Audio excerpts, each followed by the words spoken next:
So it's a tiny number of people that produce almost all of everything. That's Price's law.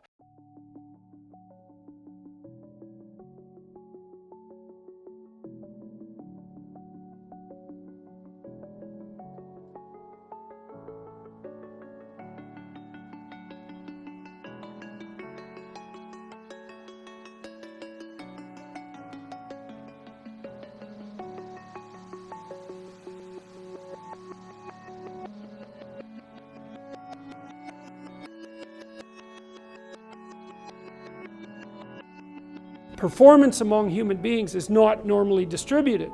A normal distribution is a distribution where most people are in the middle and there's a few people at the edges, and lots of things are normally distributed. Height is normally distributed, weight is normally distributed, intelligence is normally distributed, the personality traits are normally distributed. There's a general theorem in social sciences that what would you call phenomena of interest, measurable phenomena of interest are normally distributed. It's like an axiom, a belief, but it's not true for everything. And that actually turns out to be dead bloody relevant, because it's not true for creative achievement, it's not true for productivity, and it's not true for the distribution of material goods. Not at all true. In fact, a completely different distribution holds. And if you look at your employees, for example, what you're going to find is that a small proportion of them are responsible for almost all of the productivity. So for example, if you have 10 salesmen, 3 of them are going to make half your sales. But if you have 100 salesmen, 10 of them are going to make half your sales. And if you have 1,000, then 30 of them are going to make half your sales. And that follows a distribution called the Pareto Distribution. Small number of people end up doing most of the work, and a small number of people end up accruing most of the gains. And there's some overlap between those who do most of the work and those who accrue most of the gains, but it's not perfect, right? Because of course no system is perfect. Pareto distribution, which is what that is, that seems to characterize everything that's associated with individual variability in creative production. And it's a funny law. So here's the sorts of phenomena that seem to be distributed in that Pareto manner. Size of cities. So a small number of cities have most of the people. Height of plants in the jungle. Mass of stars. A small number of stars in the galaxy have most of the mass. If you're in any sports domain, number of goals scored is Pareto distributed as well. Number of championships won. The distribution of money, as I already pointed out, is Pareto distributed, and so is the distribution of productivity in industrial settings. And so it isn't exactly obvious why that is, but I think it's because success works like this. You could think, well, here's failure, that's the failure path, and here's the success path, so that's linear, right? Going uphill in a linear way, but it doesn't look like it's like that. It looks like you go up like this. Right? So it's 0, 0, 0 acceleration. It's hard to get past 0, but once you do, you can accelerate rapidly. Failure is the opposite way. You fail a little bit, you fail a little bit, you fail a lot. Right? And I think the reason is that you get feedback loops developing. So, you know, if you're successful at one thing, then more opportunities come your way, and so do more people. And more people open more doors for you, and more opportunities manifest themselves. And it's so like once good things start to happen, each good thing that happens seems to increase the probability that another good thing will happen on the creativity or the productivity or the capital accumulation front. And on the negative front, the same thing happens. Every time something bad happens to you, then it increases the probability that something additionally bad will happen to you. And so you get this strange phenomenon that seems to be associated with the Pareto distribution. Thing called the Pareto principle, or Price's law, which is that it's sort of, as good things happen to you, the probability that more good things will happen increases. Right, so because once you're famous, people give you all sorts of opportunities to do other things, right? So your success doesn't go like this. It goes like this, 0, 0, 0, skyrocket. That's how it works. The median person has not done anything creative ever in their life with anything on any dimension. Right, it's really important to know that. And then you have these horrible people out here. Right? They do everything. They do everything. Price's law. Here's Price's law.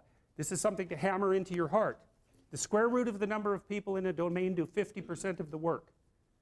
Price's law. You can look that up. De Sola Price. De Sola Price is a guy who was looking at scientific productivity. And one of the things he found was, when he was looking at PhD students, is that the median number of publications for a PhD graduate when he did his work, which was in the early 60s, was 1. Okay, half as many had 2, half as many as that had 3, half as many as that had 4. It's a real step down. And one of the corollaries of that is that there's a certain number of people who are hyper-productive, and that's these people out here. And if you were graphing the distribution, let's say you graphed how many people in a population of 300 had $10,000 in a savings account. It would look very much like this. Some of them would have, or some of them would, most people would have like no savings whatsoever. The median person would have no savings whatsoever. And then you go up here where the 1% is, they have all the money. But the thing you want to understand about that 1% issue that you always hear about is that it applies in every single realm where there's difference in creative production. Every realm. Doesn't matter. Number of records produced, number of records sold, number of compositions written. So here's an example. 5 composers produce the music that occupies 50% of the classical repertoire, right? Bach, Beethoven, Brahms, Tchaikovsky, Mozart, that's right, those 5. Okay, so here's something cool. So you take all the music those people wrote. 5% of the music all those people wrote occupies 50% of the music of their writing that's played. So not only do almost all the composers never get a listen, but even among the composers who do get a listen, almost none of their music ever gets played. So then that's another example of this Price's law of scaling. So it applies to all sorts of things, like number of hockey goals scored is also distributed this way. Number of basketballs successfully put through the hoop follows the same distribution. Size of cities follows the same distribution. It's a weird law, and you can think about it in part. Why does this happen? Well, imagine what happens when you play Monopoly. What happens? Everybody has the same amount of money to begin with, right? So then you start playing. It's basically a random game. Well, some people start to win a bit, and some people start to lose a bit. And then if you win, the probability that you'll keep winning starts to increase. And if you lose, your vulnerability increases as you lose. And then maybe you've got, say, 6 people playing Monopoly. Soon one person has 0. What happens when they have 0? They're out of the game. So 0 is a weird number, because when you hit 0, you're out of the game. So then if you keep playing, people start to stack up at 0, right? What happens at the end of the game? One person has all the property and all the money, and everyone else has none. Right, that's what happens if you play an iterated trading game to its final conclusion. And that's part of the law, in a sense, that's underlying this kind of distribution.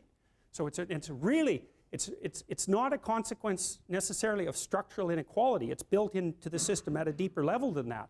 So, you know, people talk about all the time about how unfair it is that the 1% of the population has the vast amount of the money, and 1% of the 1% has most of that money, and 1% of the 1% of the 1% has most of that money. But it is it's an inevitable conclusion of iterated trading games, and we don't know how to fight it. We don't know how to take from the people who have and move it to the bottom without it instantly moving back up to the top. Different people maybe, but still back up to the top.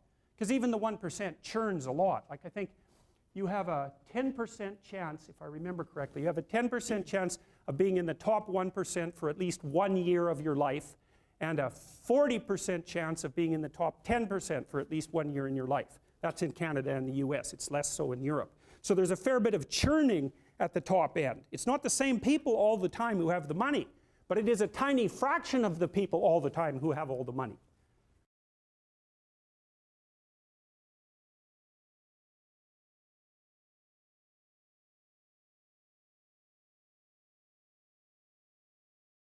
No, not usually. I mean, they do, but it's attenuated. Okay. Because the people, I mean, If you reshuffled the entire company and put everywhere somewhere else, there's some probability that some of those people would rise to the top that weren't at the top before. But in that company, that isn't generally what happens. People get stuck in their niche and they don't move. Okay. So, yeah. This is, you wonder sometimes, well, how can companies die so quickly? Well, they go into a death spiral that's almost impossible for them to get out of.